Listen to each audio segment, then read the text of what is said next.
Hi everyone, I've got a lovely photo from my holiday in Scotland. A nice beach sort of sunrise photo with really nice glowing sky and some really lovely clouds as well. So I thought we'd have a go at that this week.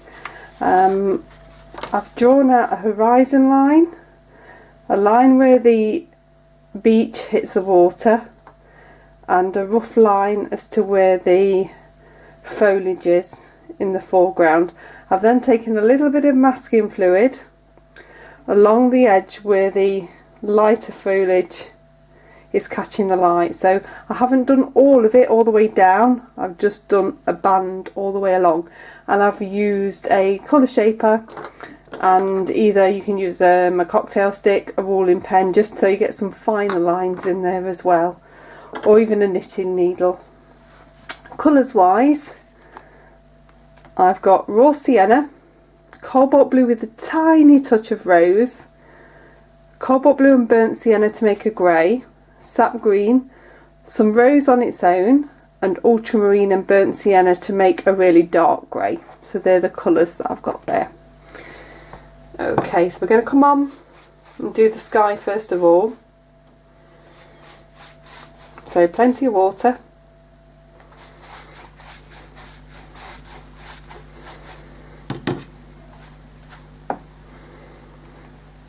Make sure you've got some clean kitchen towel at the ready, because you're going to be lifting out clouds today.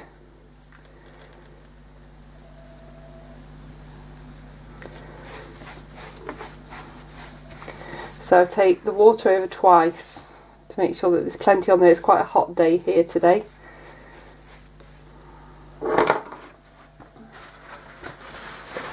I'll make sure I've got some kitchen towel to hand. Make sure your brush is nice and clean. So the first colour that I'm taking up is a little bit of the raw sienna. You could use Naples yellow if you wanted to. I keep trying to use colours that I know you've all got, because I know that then makes it easier. So just a tiny bit of raw sienna along that horizon line.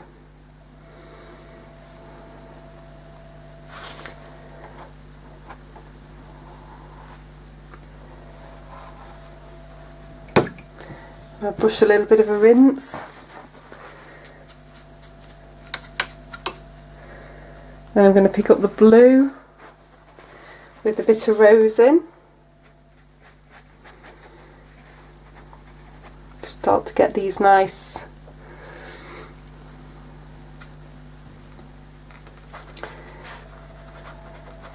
cloud shapes in. You can take the blue all the way across.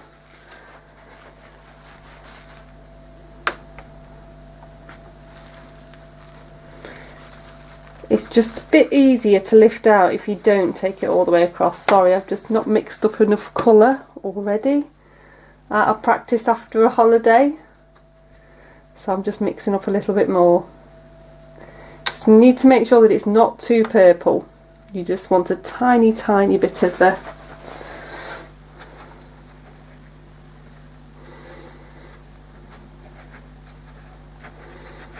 rose in.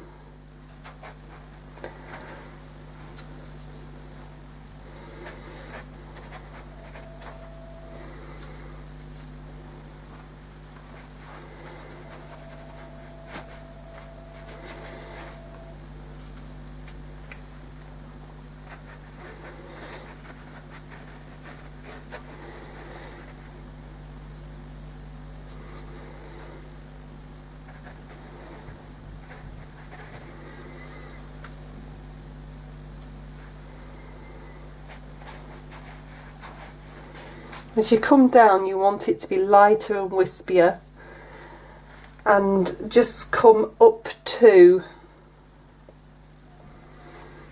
the raw sienna, don't mix through it.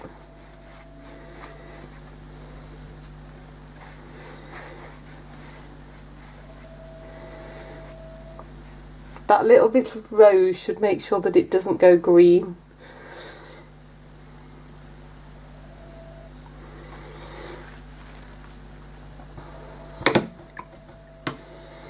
Okay, so you need to make sure you're leaving a nice bit of white just here. I've just taken that blue a little bit too far. So what I'm doing is with a clean damp brush, just lifting a little bit out.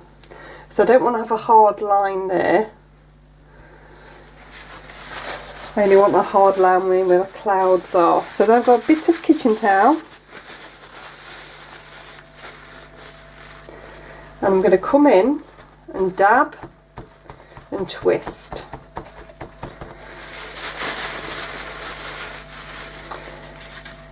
We don't have to do this everywhere. You can get a mixture of hard and soft edges, and then we're going to come in later with the grey. So you're going to dab and twist. This is why you need lots of water, so you've got plenty of time to lift out.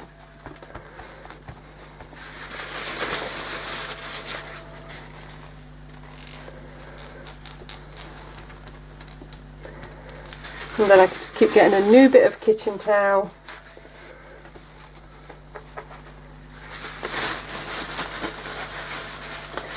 Twisting and dabbing. So a lot of this down the bottom can stay nice and wispy. You can get an odd line in by just stroking through a dry bit of kitchen towel. That can be quite nice, a nice odd sharp line. You want a mixture of hard and soft edges.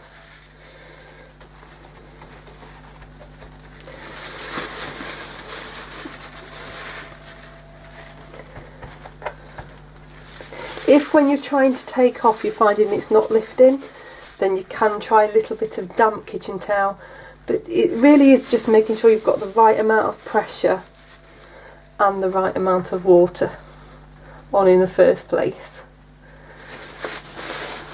Because we're using cobalt blue, it's not staining, so it should just come off.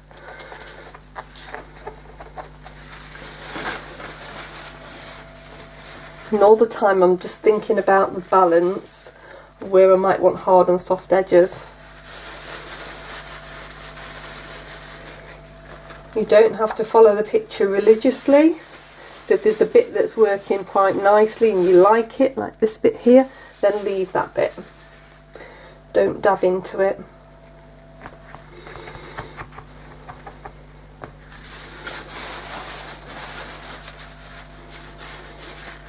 And that bit's working quite nicely as well.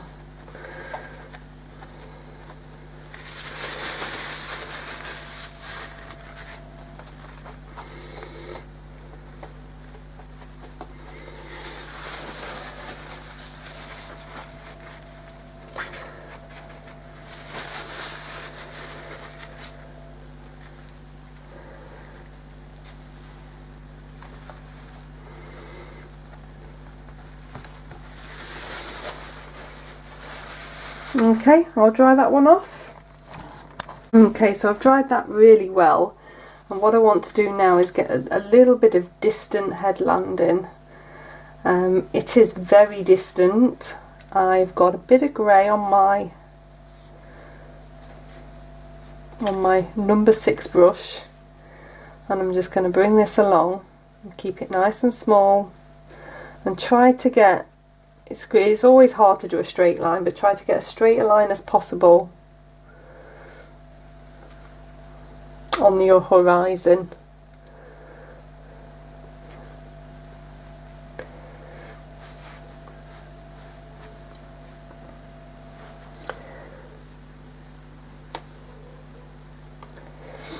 I'm just coming along a bit more of it.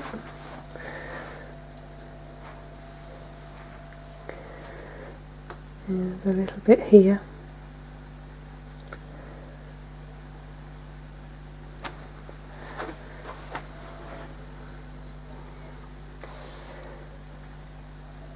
And then this bit just here has a bit coming underneath, and that's really distant in the background.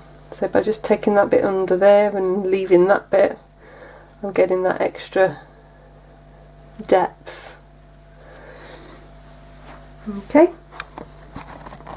Okay, so I've got some water where the sea is, and we're going to come on with some of the blue that we've used in the sky.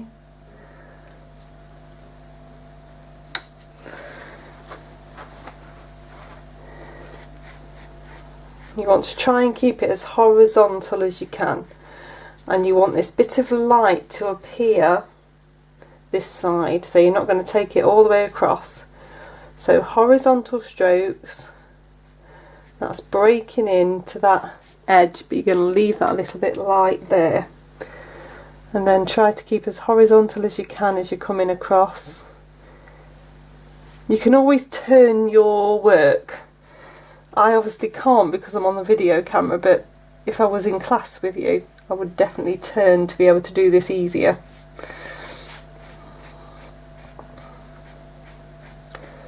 So as many horizontal strokes as you can. You can't always do a horizontal stroke, but if you can come over, then you're going to get that much more calm, flat surface that we want in the water. Then I'm going to dip into the grey colour and stroke some of that through as well.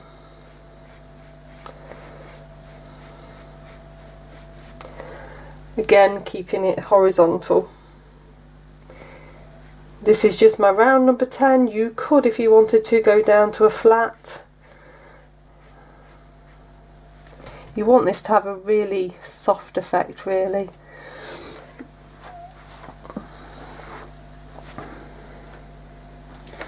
And we come this side.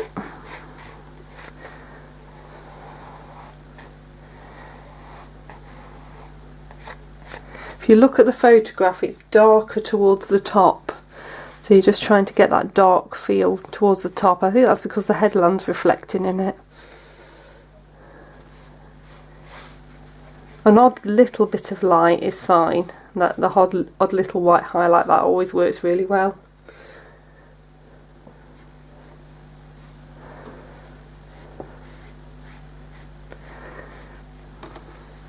Okay, so I'm going to dry that one off. Okay, so I've got some water along this beach area, and this was a real stony beach, so it's nice and dark.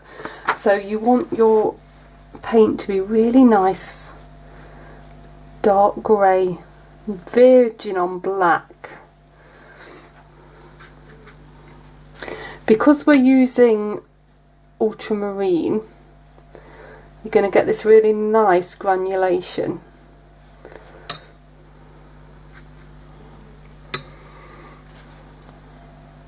So I'm coming along this edge.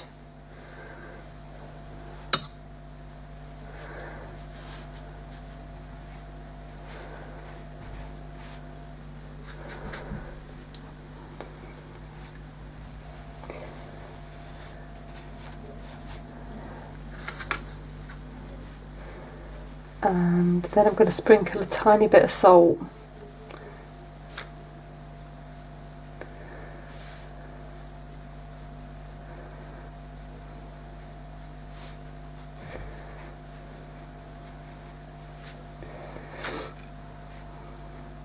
So make sure that this bottom edge isn't too smooth, and that will work really well as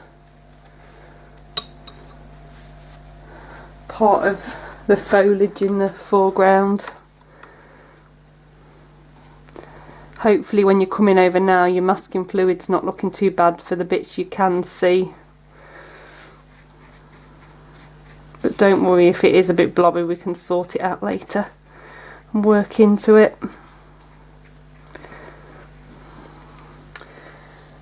And then you need to be fairly quick with the salt. I'm just making sure I've got plenty of paint on this, because the salt will lift some of the paint, but I want that nice dark effect. I'm just bringing this bit more over. See, it's drying in places already.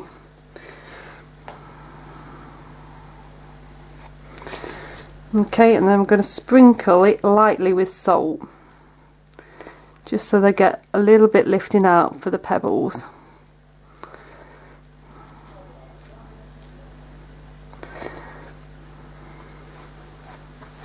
And then you've got to leave that to do its own thing. You can't dry it, so just go and get a cuppa. We'll just have 5 minutes and then come back. Okay, so I'm bringing some water now down just below the dark beach area, just where the sort of middle ground foliage is and not the forefront of foliage. And then I've got some raw sienna that I'm going to come on with first of all.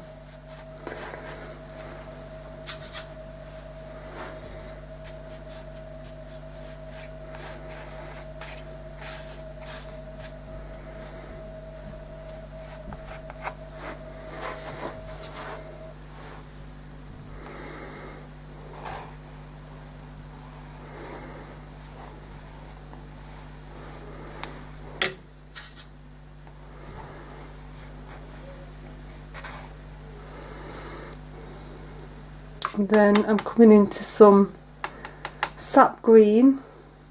I've got this fairly strong. I'm going to come in, just create this indentation, darker area. I want these to be nice and soft really. And then a little bit here. So where I can see the shadows, I'm coming in with this stronger sap green.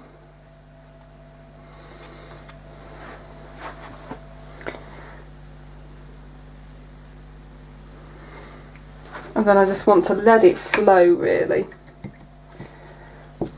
Just give my brush a rinse. In fact, I'm going to drop down to my number 6. I'm going to pick up a tiny touch of rose. Because rose always has to get in somewhere, and I'm just going to bring in a little bit in places. I don't want it to be too bright. It's just going to give a little hint of warmth or wildflower. So my brush is quite dry. I'm picking up a little bit on the end, and if it mixes a tiny bit with the green, it's going to give a nice sort of complementary colour, so it won't be so bright, because red and green work well together to create natural shadow. What you don't want is stripes, so with it being quite wet you shouldn't get that, even though you're going on with quite thick dry paint.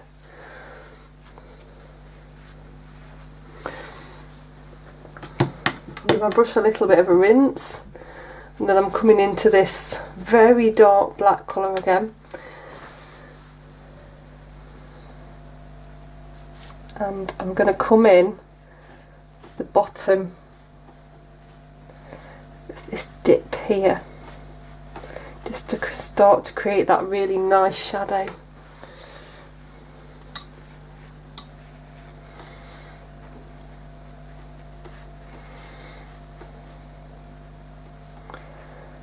Ideally, if you've got it placed right, what you should get is this nice effect happening. That you're not getting a line. So here I've got a line appearing, which I don't want to happen. I'm going to show you how I'm going to change that in a second once I've got this dark on. So I'm going to come along here, just add a bit of dark as well, just so I get that contrast. There's a little bit here as well.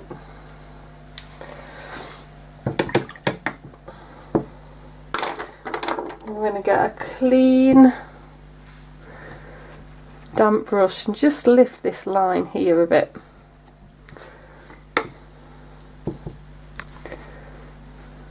Just so that it's not a visible line. I don't want to end up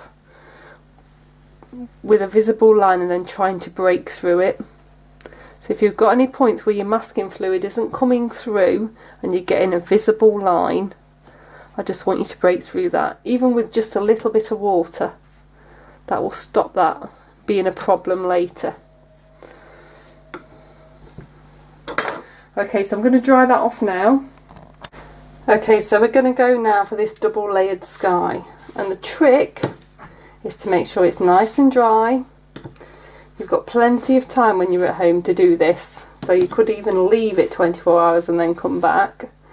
Use a soft brush to come over, and you're going to come over the whole sky. Try not to go over the same area more than once, because that will lift the paint.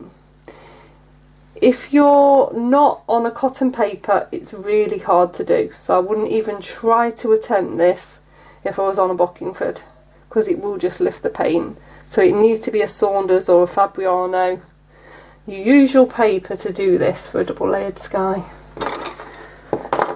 So I've got a layer of water on there, and then I'm going to come in with a grey.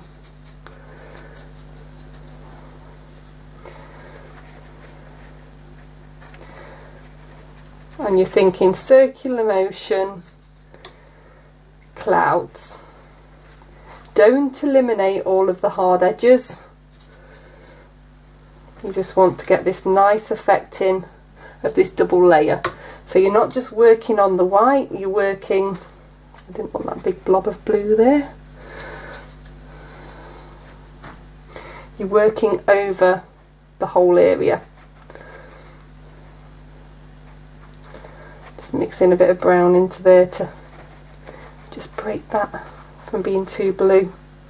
Must have just picked up a tiny bit on my brush.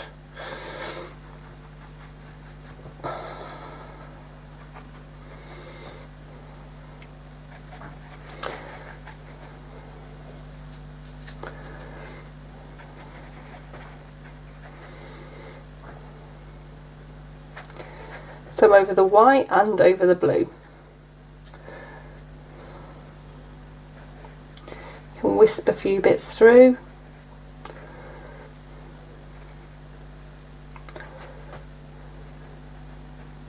Remember, you need to leave that light here. I nearly forgot.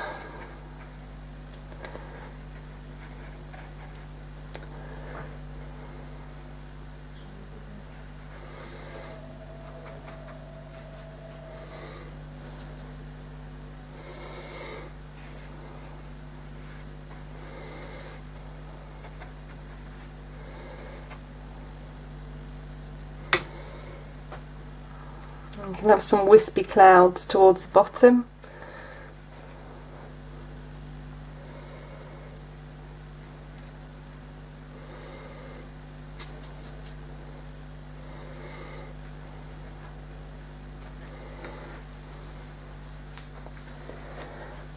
I'm nearly there.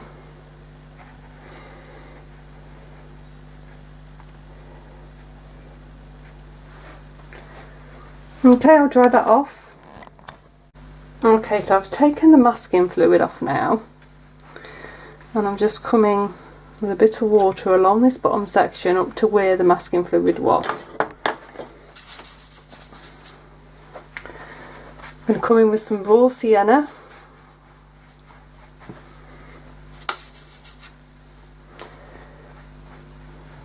On that last section it was mid-grey, by the way, it wasn't the really dark grey. Also, otherwise it'll look quite stormy and dramatic. And then I'm coming into some sap green. This is quite green in this section. So just focus on getting a base on to start with.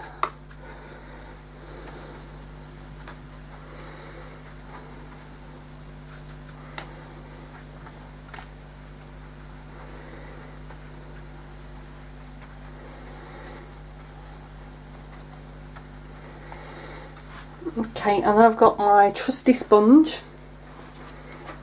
which I've dampened, wrung out, and then I'm coming into the sap green. What I want to do is break the edge a little bit where the masking fluid is.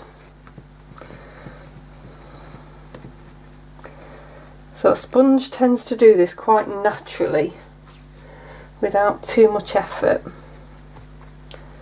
I'm going to take a little bit more on after, but it's just to break that edge now.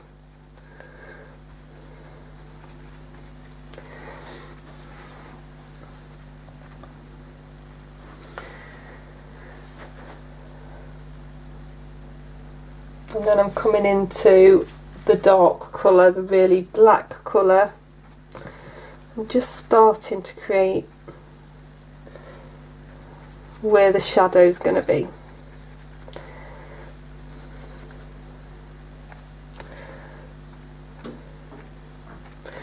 Okay, I'm going to dry that off and then we're going to come back in on dry.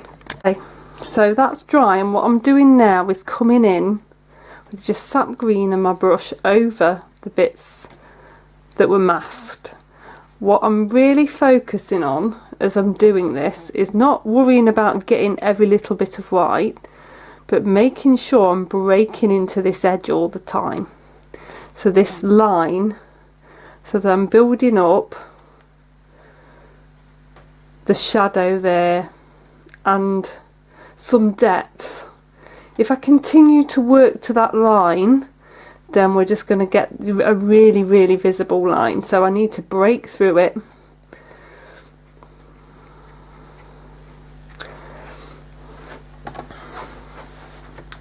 So where it's finer, you don't need to worry so much. Just bring them down where it's got the grasses. That already has broken that edge really well. I can then get back in with the sponge.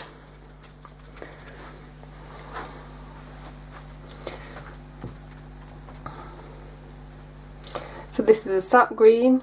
I'm just going to dab it through. I'm just building up depth in the foliage in the foreground. You don't want it to be too wet. You're better to keep drying these layers and then going back in. So dab, twist around so that you don't get the same pattern. Okay. Okay, so I'm coming on again now. I've dabbed a tiny bit of rose into my sap green, just so that I'm getting tonally something different as I'm coming on for the second time.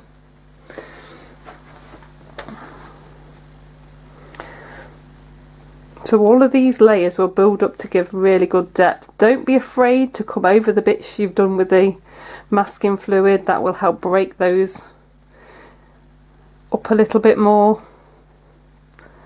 especially if they're looking a bit blobby.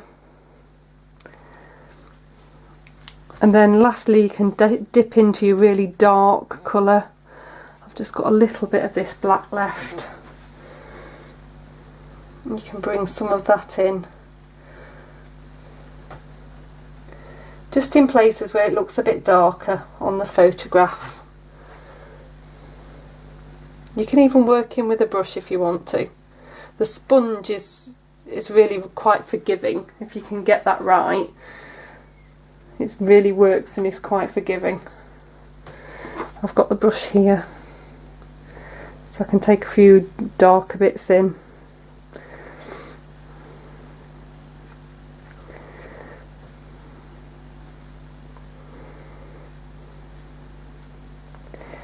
If you've got any particularly blobby bits, a bit of shadow, working through them can work quite nicely.